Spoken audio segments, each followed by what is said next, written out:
Hello and welcome back to Messages from Mars, hosted by Zozimus Agency. We're here with episode 2, bringing our expertise from our fellow Zozis to your ears. My name is David Wilson, and I will be your host.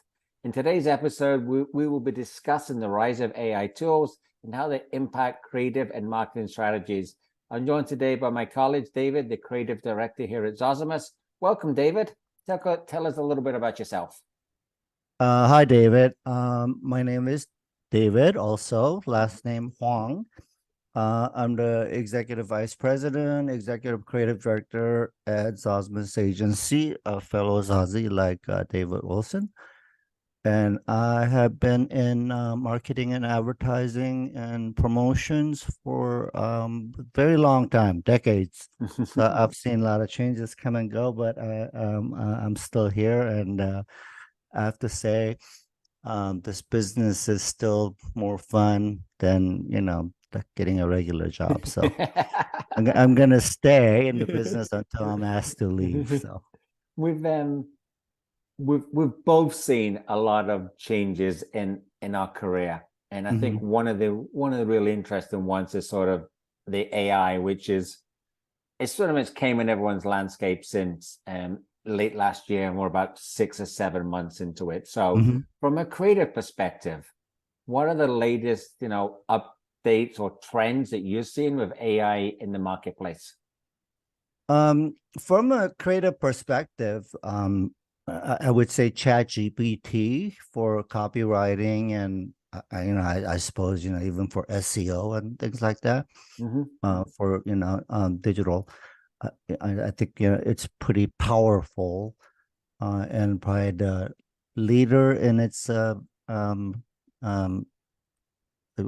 category, if you will. There are other things, but ChatGPT, is it 4 or 5 now? Whatever the latest 4. Yeah, it seems really good for utilizing for that areas and for image generating. I would say Midjourney and Photoshop Beta and Stable Diffusion are the front runners among what seems to be sea of AI for text prompting imagery at the moment. But things are developing fast, so it's hard to keep up. If you don't get online for a week or something, you might have missed something that came out that is even more mind-blowing than the things I mentioned. And I'm not sure if there's a specific trend at the moment in terms of what people are utilizing in the marketplace, but mainly because I don't know, from client side to people like us on the servicing end, how people are figuring out how to use it. And but the AI is definitely all over the place, not just in our business, but other areas too. So it's I'd say, like, you have to keep up with it pretty much, or you're probably going to be left out in some way. Yeah, I agree with you on I've never seen a technology that's moved as rapidly and as quickly as what generative AI has done over the last 6 months. And I agree with you. It's like you take a week off and you're like, wow, 4 different companies launched, and there was 2 upgrades, and it's night and day from where something was a week ago. So sort of, what impact do you foresee AI created digital art having on in the marketplace? And so it's sort of positive, negative, but there's also a related question to that around who owns it. Sure. Yeah. Right? So can you talk about that? Well, I have a love and hate relationship with AI at the moment. I love the new possibilities to utilize AI and create a process for efficiency and wild ideas that were not achievable before because it would be cost prohibitive. But in an ideal situation, I think creatives can explore more ideas in a tight deadline, which seems to be the norm these days with tight deadlines. I've been in it long enough where I've seen the budgets and deadlines shrinking.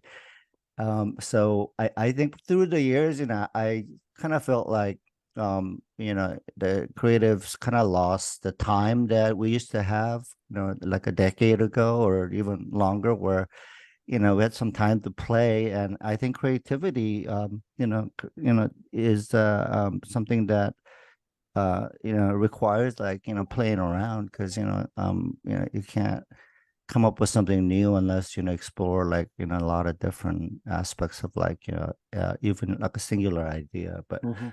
um so on that note, I would hate to see the efficiency being interpreted as now the creative product is cheaper, and I'm hoping it becomes a efficient tool that just allows us to make better products. And I really personally hate that AI may replace jobs for anybody in the creative industry or any other sector for that matter. And I believe that humans first, then AI assists, and not the other way around, where Mm-hmm. we're slave to the AI, and artificial intelligence becomes like the primary intelligence. Mm-hmm. So there's that aspect of it, in terms of my personal bias towards some human suffering because of advancement of this technology. But going back to specific impact in the marketing or advertising, the next few years is AI finding an appropriate place in the workflow. There are conversations being had that AI will replace marketing and advertising agencies, by prompt engineers. But I think these people who have never dealt with clients and changes that come from doing a project, with a bunch of clients, and changes, and just the direction changing. I think these novices, who are not, used to the process and the marketing or advertising, is in for a rude awakening, because I think most people uh, um, don't like people telling them to change something they made. So, and it'd be interesting to see, how that pans out. And as you and I know, you have to be pretty thick-skinned to be in this business. So, Mm-hmm. um, it'd be interesting to see, what kind of new marketers and advertisers, come out. And my prediction is that we will have some horrible ads and marketing materials all over the place. Um, like a homegrown marketing thing now, that, people are doing it themselves. And I've seen it with the print, and I've seen it with websites. In the when the print transitioned to digital, at first there were so many bad printed materials out Mm-hmm. there, and same thing with websites. And I've learned that no matter how great the technology is introduced, or evolves, or comes into our lives, it's like anything else. I think the cream always, like, floats to the top. So Mm-hmm. like a really good looking stuff, or things that are done well, by people who are talented and know what they're doing. It always gets separated by the mass, participating in, like, the creative process. Mm-hmm. So um We see that in the SEO world, where there's a whole bunch of AI generated content which is 500 words of nothing, and there's no thought leadership behind it, because AI is backward looking and not forward looking, so it's really difficult mhm, to definitely, yeah. use from a thought leadership standpoint. And you said, I think that going forward, and the on the my side of Zozimus is sort of, um it's looking for how can AI enhance what we do, like, and make our processes better, and not just trust in the output. But from your side, how do you incorporate AI now into the process from a creative standpoint? So far, I mean, I've been, I say like, we've been utilizing it, to our benefit, and, so it's been pretty positive. We can process ideas faster, in such things as copywriting and, putting visual presentations together to sell, an idea or ideas, in a pitch, or, to a client. And, but the image generators are, I think, still, limited, because it can't, do very specific prompts. But it sounds like, this week, like something came out, that's actually, doing a better job of, taking, I would say, not prompts but commands, which is, put certain things somewhere and what color and all that. Mhm. Because, right now it's kind of a, Mid Journey especially, like, pretty much does like whatever it wants. But, but things like, stable diffusion, I think, is more interesting. Mhm. And I could see that, technology, hate to say it, but replacing, how things are done in, commercial, industry, for Mhm. advertising, Yep. and probably for marketing, for any kind of, content, really. Because, uh it could create stunning images, and you could do variations on it. So, you could do one commercial but do versions for different countries, or, different states, or, different demographic. And, um right now, the, WPP, the world's Yep. largest, advertising, Mhm. holding company, they are, pushing fast and hard to, incorporate AI into their, workflow and production. So, um, for us, I guess, you know, I think it in the near future, it just gives us creatives, to, be able to present like ideas that were cost prohibitive before, like I said. And being able to create more, social content, that are more exciting or engaging. Mhm. So, I look forward to doing that. And, and I think the clients are, um, just as interested as we are about, how to utilize, this whole AI revolution. So, we're fully prepared to, engage client side, and, offer them, what, we understand, how to use, AI in, marketing and advertising. So, Mhm. um, we're pretty up to date, I would say, you and I, in terms of, keeping up with, what's going on, and, Mhm. utilizing that to, all those concerned in the process, and make sure that, it's beneficial, and, it doesn't become, a hindrance or anything like Mhm. that. And, so, I'm excited at the same time. I just hope, there is no, like, human job losses. But, we'll see what happens after the whole, Yeah. regulation go through at the, government level. Yeah, I have mixed feelings on the job losses. I think we will lose some job losses, but I think it will create other opportunities. And so one of the things you were talking there is that ability to create multiple TV commercials or multiple social media content or ads, where now you can target by persona or target by geography that you couldn't do before because it was way too expensive.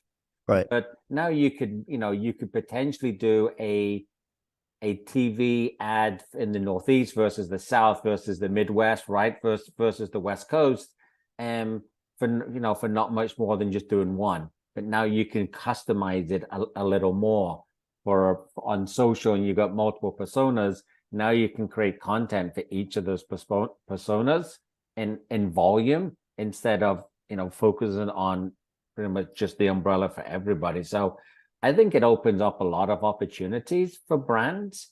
Oh, And definitely. I mean, you could do AI generated influencer or a spokesperson. I mean, so I mean, there goes the models and influencers, right? So who knows? I mean, um right now I think it's exciting new technology and it's shiny, but we'll see like, how it pans out, Mhm. through the next couple of years.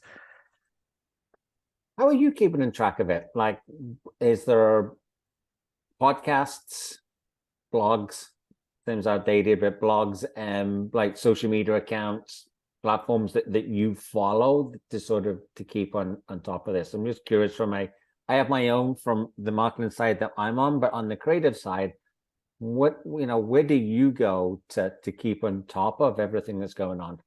I actually probably belong to uh I don't even know how many Facebook AI generated image Mm, group, like so I look at it for prompting, um because they have groups that where people share prompts, which is kind of funny because some people are readily willing to share and some people think like prompting is some secret or something. I personally think the prompt engineers are gonna last probably a year because in a year, you could just do a voice command and move yeah. things around in real time. And so I'm pretty, up with it, and also I'm hands-on when it comes to new tools. So I'm using and learning everything. So it's a wild west right now. Hmm. And so Yeah, you know yeah. go ahead. I was going to say, so a couple of things. I find the same thing with you. It's a wild west, and the more I can go in and test these different platforms and sort of see, and some of them, I'm just amazed at every marketing email that I get. It's all an AI generated software, and it's like it's pretty much the same email you sent me 6 months ago, and all you did was add AI. There's actually no AI in it, but everybody has it. But I find it really fascinating from a social media standpoint that Facebook groups is your place to go and not Reddit versus LinkedIn. Yeah. So and so that Zuckerberg will be happy with that. But I find that really interesting that creative communities are still active and so active on Facebook that becomes the go place to go. So interested on Well, that. I find Facebook, I more honest, I want to say, than Mm, LinkedIn, because people want to come off as being professional. And I personally think LinkedIn could lighten up a little bit and be more fun. But I don't. I use LinkedIn for what businesses think they could do with AI. hmm But to me, like the real pulse is on Facebook, with these content generators, and what they're able to do.